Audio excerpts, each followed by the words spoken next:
এক জঙ্গলের ধারে থাকতো দুটো বিড়াল, ভাই আর বোন। দুজনেই খুব পরিশ্রমী আর একে অপরকে খুব ভালোবাসতো।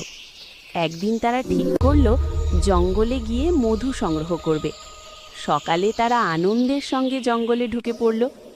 ভাই বিড়ালটি একটা বড় গাছে উঠে মধু সংগ্রহ করতে লাগলো, কিন্তু হঠাৎ তার পা পিছলে গেল। সে গাছ থেকে নিচে পড়ে গিয়ে গুরুতরভাবে আহত হলো। ব্যথায় সে কাতরাতে লাগলো। বোন বিড়ালটি দৌড়ে এসে তাকে জড়িয়ে ধরল। তার চোখে জল চলে এলো, কিন্তু সে ভেঙে পড়েনি। বোনটি জানতো জঙ্গলে অনেক উপকারী গাছ আছে। সে ভাইকে আস্তে করে নিরাপদ জায়গায় নিয়ে গেল। তারপর নিজে জঙ্গলের ভেতর ঢুকে বিভিন্ন ঔষধি পাতা, শিকড় আর ফুল সংগ্রহ করল। সে সেগুলো ভালো করে চিবিয়ে ও মিশিয়ে একটি ওষুধ বানালো। সেই ওষুধ সে ভাইকে খাওয়ালো এবং ক্ষতস্থানে লাগিয়ে দিল। কয়েকদিন বোনটি দিন-রাত ভাইয়ের পাশে থেকে তার যত্ন নিল। ধীরে ধীরে ভাই বিড়ালটি সুস্থ হয়ে উঠল।